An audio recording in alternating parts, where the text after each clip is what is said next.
We had a very fortunate, lucky childhood. We got to spend a lot of time with Pop and our grandparents, and you learn different things from grandparents than you learn from parents. I spent all my summers on his ranch from age 4 to 16.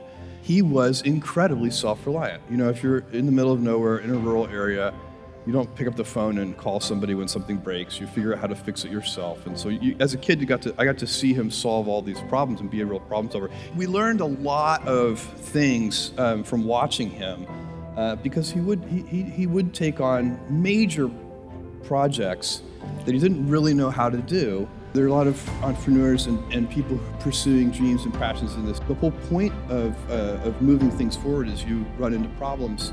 You run into failures, things don't work, you have to back up and try again. Each one of those times when you have a setback and you back up and you try again, you're using resourcefulness, you're using self-reliance, you're trying to invent your way out of a box. I went to my boss at the time and I really liked my job, and I told my boss I was going to go do this thing, start an internet bookstore. My boss was going to do this, he's like, this is a good idea. He said, I think this is a good idea, but it would be an even better idea for somebody who didn't already have a good job. And that sort of made some logical sense to me, and he convinced me to think about it for a couple of days, so I went away, and I was really trying to get my head around how to think about this. And I think, for me, the right way to make that kind of very personal decision, they're not like data-driven business decisions. They are, you know, what does your heart say? And for me, the best way to think about it was to project myself forward to age 80 and said, look, when I'm 80 years old, I want to have minimized the number of regrets that I have. I don't want to be 80 years old in a quiet moment of reflection, thinking back over my life and cataloging a bunch of major regrets. Our biggest regrets, in most cases, you can murder somebody, okay, you'd regret that. But in most cases, our biggest regrets turn out to be acts of omission. It's paths not taken, and they haunt us. We wonder, what would have happened? I loved that person, and I never told him. And then they married somebody else. I didn't do this. And so that's the frame of mind that I put myself in. And once I did that, once I thought about it that way, it was immediately obvious to me. I knew that when I'm 80, I would never regret trying this thing that I was super excited about and it failing. If it failed, fine. I would be very proud of the fact when I'm 80 that I tried. It would always haunt me if I didn't try. It would be a 100% chance of a regret if I didn't try, and basically a 0% chance of regret if I tried and failed. Well, I think that's a useful metric for any important life decision. We all get to choose our life stories, and it's the choices that define us, not our gifts. Everybody in this room has many gifts. I have many gifts. You can never be proud of your gifts because they're gifts. They were given to you. You might be tall, or you might be really good at math, or you might be extremely beautiful, or there are many gifts, and you can only be proud really of your choices because those are the things that you are acting on.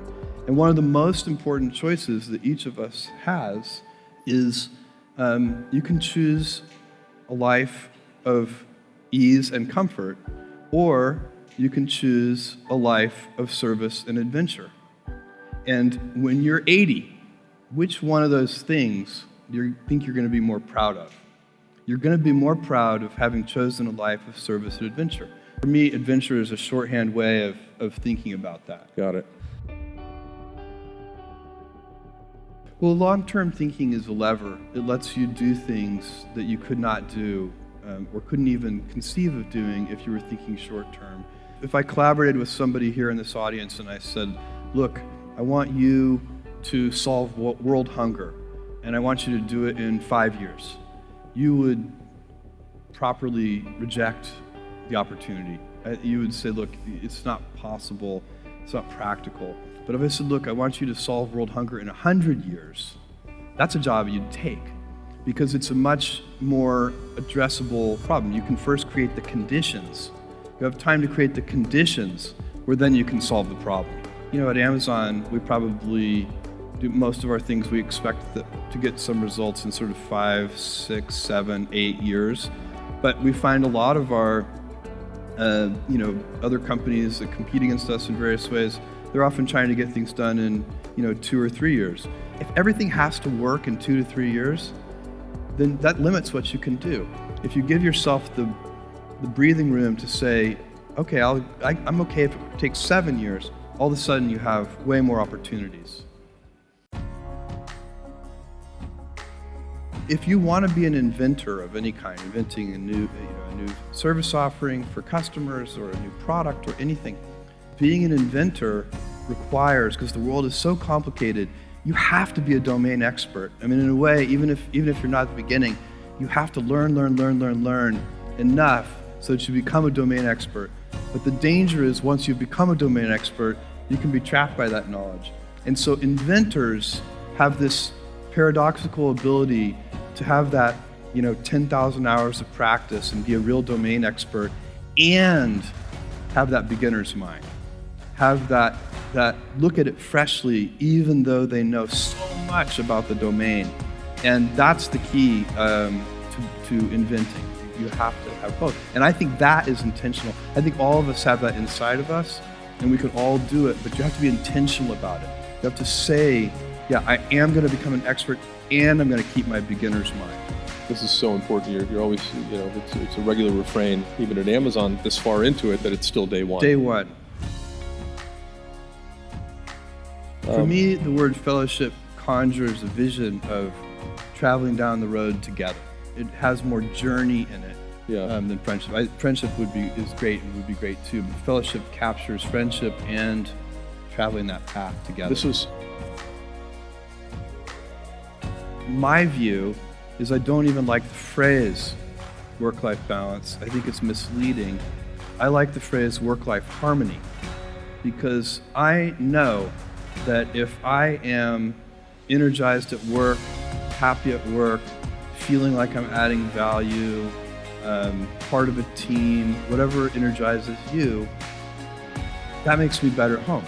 It makes me a better husband, a better father, and likewise, if I'm happy at home, it makes me a better employee, a better boss, all the things. It's not primarily about, there may be crunch periods where it's about the number of hours in the week. Usually it's about, do you have energy? And is your work depriving you of energy, or is your work generating energy for you? And there are people, everybody in this room knows people who fall into these two camps. You're in a meeting and the person comes in the room. Some people come into the meeting and they add energy to the meeting. Other people come into the meeting and the whole meeting just deflates. And those people they drain energy from the meeting. And you have to decide which of those kinds of people you're going to be. And the same thing at home. And it's a wheel, it's a cycle, it's a flywheel, it's a circle, it's not a balance. That's why that metaphor is so dangerous, because it implies there's a strict trade-off. You could be out of work, have all the time for your family in the world, but really depressed and demoralized about your work situation, and your family wouldn't want to be anywhere near you. They would wish you would take a vacation from them.